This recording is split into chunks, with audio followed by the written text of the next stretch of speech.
ओम शांति। आज 13 दिसंबर 2025 के साकार मधुर महावाक्य हैं।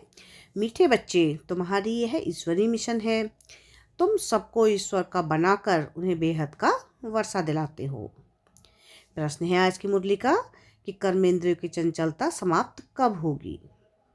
क्या प्रश्न है कि कर्मेंद्रियों की चंचलता समाप्त कब होगी। उत्तर है इसका, जब तुम्हारी स्थिति सिल्वर एज तक पहुंचेगी, अर्थात जब आत्मा त्रेता की सतो स्टेज तक पहुंच जाएगी तो कर्मेंद्रियों की चंचलता बंद हो जाएगी।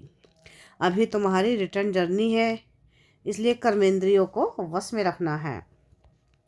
कोई भी छिपाकर ऐसा कर्म नहीं करना जो आत्मा पतित बन जाए।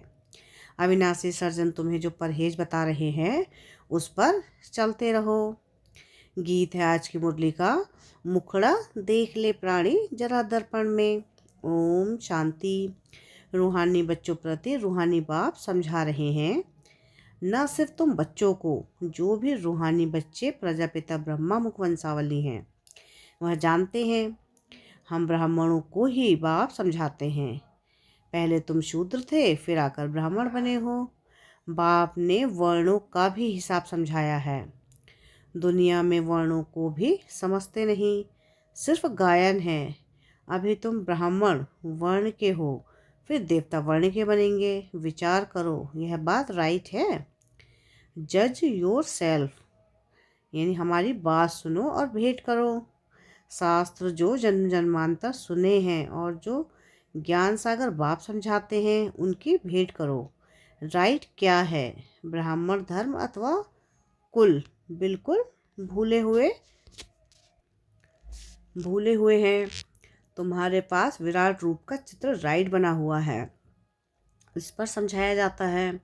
बाकी इतनी भुजा वाले चित्र जो बनाए हैं और देवी देवताओं को हथियार आदि बैठ दिए हैं वह सब रॉन्ग। यह भक्ति मार्ग के चित्र हैं। इन आँखों से सब देखते हैं परंतु समझते नहीं। कोई के ऑक्यूपेशन का पता नहीं है।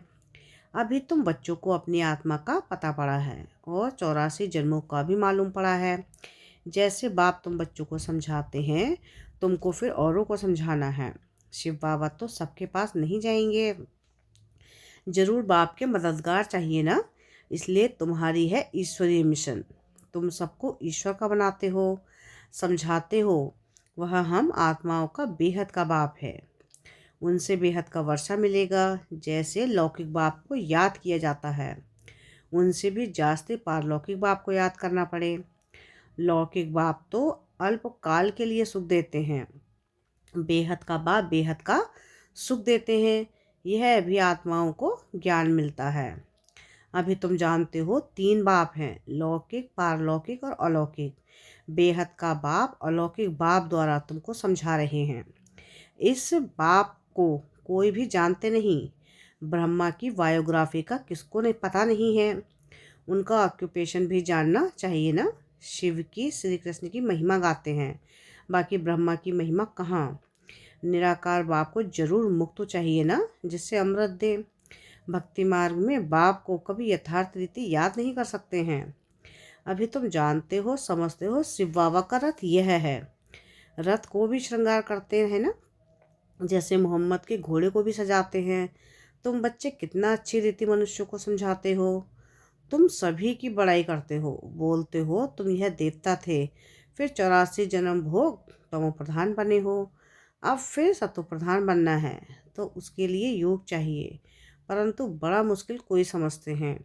समझ जाए तो खुशी का पारा चढ़े, समझाने वाले का तो और ही पारा चढ़ जाए। बेहद के बाप का परिचय देना कोई कम बात है क्या। समझ नहीं सकते, कहते हैं यह कैसे हो सकता। बेहद के बाप की जीवन कहानी सुनाते हैं। अब बाप कहते हैं बच्चे पावन बनो। तुम पुकारते थे ना कि हे पतित पावन आओ। गीता में भी मनमना भव अक्षर है, परंतु उनकी समझानी कोई के पास है नहीं। बाप आत्मा का ज्ञान भी कितना क्लियर कर समझाते हैं। कोई शास्त्र में यह बातें हैं नहीं, बल कहते हैं कि आत्मा बिंदी है, भ्रकुटी के बीच स्टार है, परंतु यथार्थ रीति किसी की बुद्धि में नहीं है। वह भी जानना पड़े। कलयुग में है ही अनराइटियस, सतयुग में है सब राइटियस। भक्ति मार्ग में मनुष्य समझते हैं कि यह सब ईश्वर से मिलने के रास्ते हैं। इसलिए तुम पहले फॉर्म भराते हो, यहाँ क्यों आए हो, इससे भी तुमको बेहद के बाप का परिचय देना है। पूछते हो कि आत्मा का बाप कौन?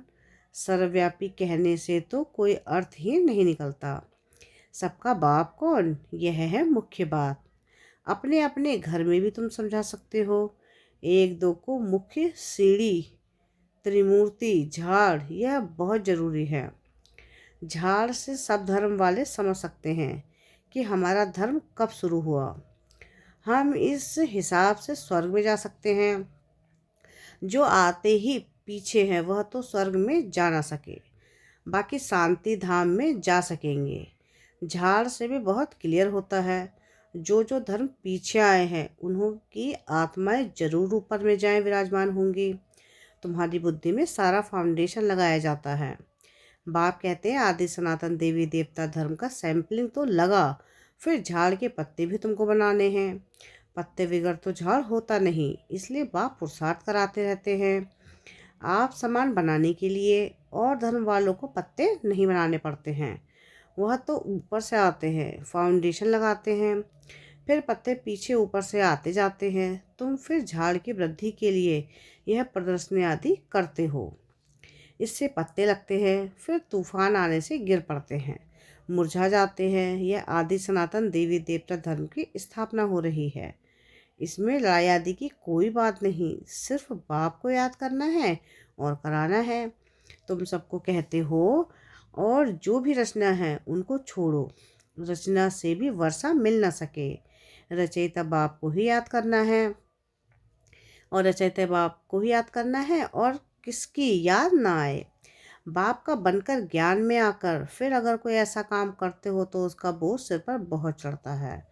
बाप पावन बनाने आते हैं और फिर ऐसा कुछ काम करते हो तो और ही पतित बन पड़ते हैं। इसलिए बाबा कहते हैं ऐसा कोई काम नहीं करो जो घाटा पड़ जाए। बाप की ग्लानि होती है ना, ऐसा कर्म नहीं करो जो विकर्म जास्ती हो जाए। परहेज भी रखनी है, दवाई में भी परहेज रखी जाती है। डॉक्टर कहे यह खटाई आदि नहीं खाना तो मानना चाहिए। कर्मेंद्रियों को वश करना पड़ता है। अगर छिपाकर खाते रहेंगे तो फिर दवाई का असर नहीं होगा। इसको कहा जाता है अशक्ति। बाप भी शिक्षा देते हैं, यह नहीं करो, सर्जन है ना। लिखते हैं बाबा मन में संकल्प बहुत आते हैं, खबरदार रहना है। गंदे संकल्प, मनसा में संकल्प आदि बहुत आएंगे, इससे डरना नहीं है। सतयुग त्रेता में यह बातें होती नहीं। तुम जितना आगे नज़दीक होते जाएंगे, सिल्वर एज तक पहुँचेंगे, तब कर्मेंद्रियों की चंचलता बंद हो जाएगी, कर्मेंद्रिय वश हो जाएंगी। सतयुग त्रेता में वश थी ना, जब उस त्रेता की अवस्था तक जाओ तब वश होंगी। फिर सतयुग की अवस्था में आएंगे तो सत्य प्रधान बन जाएंगे, फिर सब कर्मेंद्रियाँ पूरी वश हो जाएंगी। कर्मेंद्रिय वश थी ना, नई बात थोड़ी ही है। आज कर्मेंद्रियों के वश हैं, कल फिर पुरुषार्थ कर कर्मेंद्रियों को वश कर लेते हैं। वह तो 84 जन्मों में उतरते आए हैं, अभी रिटर्न जर्नी है। सबको सतोप्रधान अवस्था में जाना है। अपना चार्ट देखना है कि हमने कितने पाप और कितने पुण्य किए हैं। बाप को याद करते करते आयरन एज से सिल्वर एज तक पहुंच जाएंगे तो कर्मेंद्रिय वश हो जाएंगी। फिर तुमको महसूस होगा कि अभी कोई तूफान नहीं आते हैं, वह भी अवस्था आएगी। फिर गोल्डन एज में चले जाएंगे। मेहनत कर पावन बनने से खुशी का पारा भी चढ़ेगा। जो भी आते हैं उनको समझाना है कैसे तुमने 84 जन्म लिए हैं। जिससे 84 जन्म लिए हैं वही समझेंगे। कहेंगे अब बाप को याद कर मालिक बनना है। 84 जन्म नहीं समझते हो तो साया राजाई के मालिक नहीं बने होंगे। हम तो हिम्मत दिलाते हैं, अच्छी बात सुनाते हैं, तुम नीचे गिर पड़ते हो। जिसने 84 जन्म लिए हैं होंगे उनको झट स्मृति आएगी। बाप कहते हैं तुम शांति धाम में पवित्र तो थे ना, अब फिर तुमको शांति धाम सुख धाम में जाने का रास्ता बताते हैं, और कोई भी रास्ता बता ना सके। शांति धाम में भी पावन आत्माएं ही जा सकेंगी। जितना खाद निकलती जाएगी उतना ऊंच पद पाएगा, जो जितना पुरुषार्थ करे। हर एक के पुरुषार्थ को तो तुम देख रहे हो। बाबा भी बहुत अच्छी रीति मदद करता है। यह तो जैसे पुराना बच्चा है, हर एक की नब्ज को समझते हो ना। सयाने होंगे वह झट समझ जाएंगे। बेहद का बाप है, उनसे जरूर स्वर्ग का वर्षा मिलना चाहिए। मिला था, अब नहीं है, फिर मिल रहा है। एम ऑब्जेक्ट सामने खड़ा है। बाप ने जब स्वर्ग की स्थापना की थी, तुम स्वर्ग के मालिक थे। फिर 84 जन्म ले नीचे उतरते आए हो। अभी है तुम्हारा अंतिम जन्म। हिस्ट्री रिपीट तो जरूर होगी ना। तुम्हें तुम सारा 84 का हिसाब बताते हो। जितना समझेंगे उतना पत्ते बनते जाएंगे। तुम भी बहुतों को आप समान बनाते हो ना। तुम कहेंगे हम आए हैं सारे विश्व को माया की जंजीरों से छुड़ाने। बाप कहते हैं मैं सबको रावण से छुड़ाने आता हूँ। तुम बच्चे भी समझते हो कि बाप ज्ञान का सागर है। तुम भी ज्ञान प्राप्त कर मास्टर ज्ञान सागर बनते हो ना। ज्ञान अलग है और भक्ति अलग है। तुम जानते हो कि भारत का प्राचीन राजयोग बाप ही सिखलाते हैं। कोई मनुष्य सिखला नहीं सकते। परंतु यह बात सबको कैसे बताए। यहाँ तो असुरों के विघ्न भी बहुत पड़ते हैं। आगे तो समझते थे शायद कोई किचड़ा डालते हैं, अभी समझते हो यह विघ्न कैसे डालते हैं। Nothing new. कल पहले भी यह हुआ था। तुम्हारी बुद्धि में यह सारा चक्र फिरता रहता है। बाकी हमको सृष्टि के आदि मध्य अंत का राज समझा रहे हैं। बाबा हमको लाइट हाउस का भी टाइटल देते हैं। एक आंख में मुक्ति धाम, दूसरे आंख में जीवन मुक्ति धाम। तुमको शांति धाम में जाकर फिर सुख धाम में आना है। यह है ही दुख धाम। बाप कहते हैं इन आंखों से जो कुछ तुम देखते हो उनको भूलो, अपने शांति धाम को याद करो। आत्मा को अपने बाप को याद करना है। इसको ही अव्यभिचारी योग कहा जाता है। ज्ञान भी एक से ही सुनना है, वह है अव्यभिचारी ज्ञान। यह भी एक को करो, याद भी एक को करो। मेरा तो एक, दूसरा न कोई। जब तक अपने को आत्मा निश्चय नहीं करेंगे तब तक एक की याद आएगी नहीं। आत्मा कहती है मैं तो एक बाबा की ही बनूंगी, मुझे जाना है बाबा के पास। यह शरीर तो पुराना जर्जरी भूत है, इसमें भी ममत्व नहीं रखना है। ये ज्ञान की बात है। ऐसे नहीं कि शरीर की संभाल नहीं करनी है, अंदर में समझना है कि यह पुरानी खाल है, इसको तो अब छोड़ना है। तुम्हारा है बेहद का सन्यास। वह तो जंगल में चले जाते हैं। तुमको घर में रहते याद में रहना है। याद में रहते रहते तुम भी शरीर छोड़ सकते हो। कहाँ भी तुम हो, तुम बाप को याद करो। याद में रहेंगे, सुदर्शन चक्रधारी बनेंगे तो कहाँ भी चल रहते तुम ऊंच पद पा लेंगे। जितना इंडिविजुअल मेहनत करेंगे उतना पद पाएंगे। घर में रहते भी याद की यात्रा में रहना है। अभी फाइनल रिजल्ट में थोड़ा टाइम है, फिर नई दुनिया में तैयार रहना चाहिए ना। अभी कर्मातीत अवस्था हो जाए तो सूक्ष्म वतन में रहना पड़े। सूक्ष्म वतन में रहकर भी फिर जन्म लेना पड़ता है। अभी तुम्हारी सबको आगे चलकर तुमको सब साक्षात्कार होगा। अच्छा, मीठे मीठे सिकलते बच्चों प्रति माता पिता बाप दादा का याद प्यार और गुड मॉर्निंग। रूहानी बाप की रूहानी बच्चों को नमस्ते। हम रूहानी बच्चों की रूहानी बाप दादा को याद प्यार गुड मॉर्निंग और नमस्ते। शुक्रिया प्यारे बाबा, शुक्रिया। धारणा के लिए मुख्य सार है। सार की पहली पॉइंट है कि एक बाप से ही सुनना है, एक की ही अव्यभिचारी याद में रहना है, इस शरीर की संभाल रखनी है लेकिन ममत्व नहीं रखना है। सेकंड पॉइंट है कि बाप ने जो परहेज बताई है उसे पूरा पालन करना है।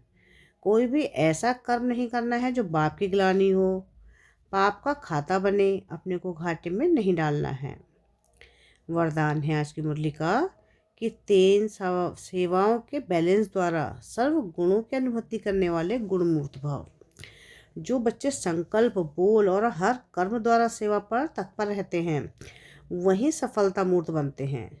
तीनों में मार्क्स समान है। सारे दिन में 3 सेवाओं का बैलेंस हो तो पास विद ऑनर व गुणमूर्त बन जाते हैं। उसके द्वारा सर्व दिव्य गुणों का श्रृंगार स्पष्ट दिखाई देता है। एक दूसरे को बाप के गुणों का व स्वयं की धारणा के गुणों का सहयोग देना है। देना ही गुणमूर्त बनना है, क्योंकि गुणदान सबसे बड़ा दान है।